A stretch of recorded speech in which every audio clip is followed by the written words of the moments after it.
Hey, thanks for coming back to the channel. If you've watched my Aventho wired video number 94, you'll know that I like these headphones a lot in the non-Bluetooth cabled version. For the wireless model, they are much the same, but with the latest Bluetooth, touch control, and rechargeable battery technology built right in. The Aventho wireless are equally well made as their wired counterparts, with primarily metal construction throughout, premium leatherette ear pads and headband in a choice of the same two styles, black or this brown that I have here. Integrated touch controls and the Beyerdynamic MIY app make the Aventho a personal experience, much like the bigger over-the-ear Amiron wireless that we looked at in video number 101. Once again, the Beyerdynamic is using their Tesla drivers, named in reference to the magnetic flux density achieved within the driver's air gap. Their literature describes this technology as focusing the magnetic field on the gap in such a manner to produce a magnetic drive twice as powerful as conventional methods. The resulting lightweight driver is spec'd to perform from 10 to 40,000 hertz.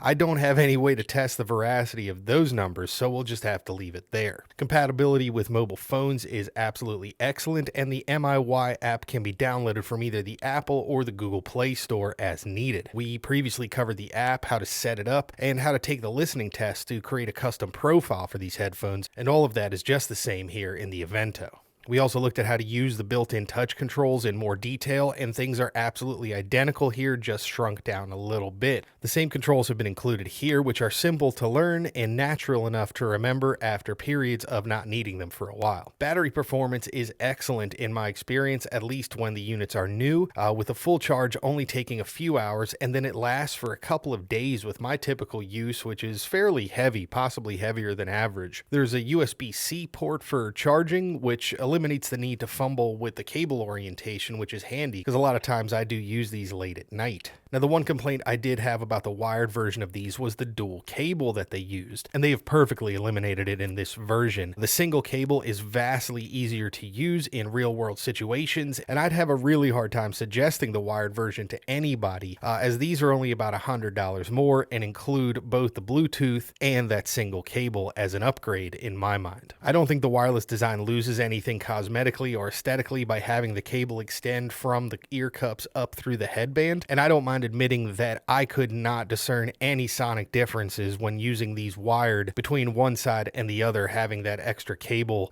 length between the two. I'm sure there are some folks out there with better hearing than mine who will prefer to have the equal cable length to each driver, but I'll take the convenience of a single cable in this type of headphone every day. If we're looking at it practically, these are great sounding headphones, but I can't imagine anybody purchasing them to do critical work where such a minute difference would be relevant. Anyone doing that type of work has a number of more appropriate Beyerdynamic professional headphone options to choose from, and many of them actually cost less than these. These headphones are for a bit of luxury in your listening routine, in my opinion. They're small enough for on the go, but really perfect for me for around the office and around the house. I've enjoyed having them on hand the past few months, and I've used them extensively. They handle being paired to multiple devices beautifully, and if you're like me, I had them paired to my Apple TV, my computer, my phone, and my iPad, and they deal with that really well. For listening, they are very much characteristic of the Beyerdynamic sound, and I talked about that in my previous wired video. While the spec sheet says they extend up to 40,000 hertz, in practice they are warm and smooth through the upper range of what I can hear anyway. I wouldn't choose them for critical mixing tasks where I want to hear and examine every little detail, rule or flat, all the way up to the top of the range,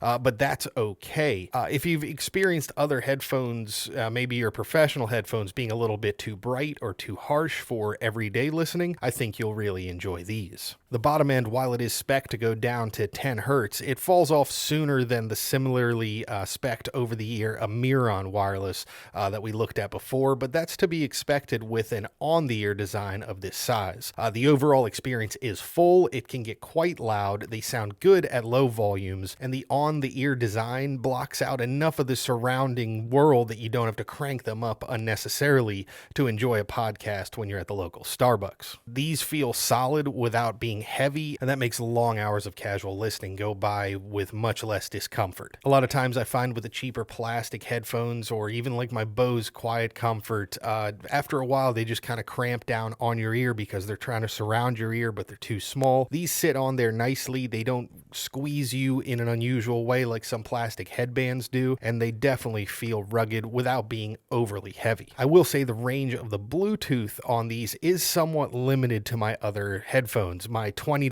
iJoy logo headphones, for instance, seem to work anywhere in my apartment, anywhere that I want to go reasonably far away from a device like an iPhone or an Apple TV, whereas these do struggle a little bit beyond 20 feet, even with line of sight, going from the living room to the kitchen, often experiencing dropouts with these, which is uncommon really with any other Bluetooth headphone I've tested. The Beyerdynamic software, however, makes pairing and connecting these almost instant. Once you set it up one time, you power it on, and these things are going to pair to whatever you have selected for them to pair to. And again, like I said, they do deal with pairing to multiple devices very elegantly. But if you're in the market for a solid Bluetooth experience, if brightly colored Beats headphones and the plastic noise-canceling Bose just aren't doing it for you, I'd suggest giving the Aventho a look. If nothing else, you'll get to know the really articulate lady that dictates all of the settings and status updates to you every time you turn these on or off. I've been starting to wonder if she knows the guy in the old Sound Devices recorders. I think they'd get along pretty well.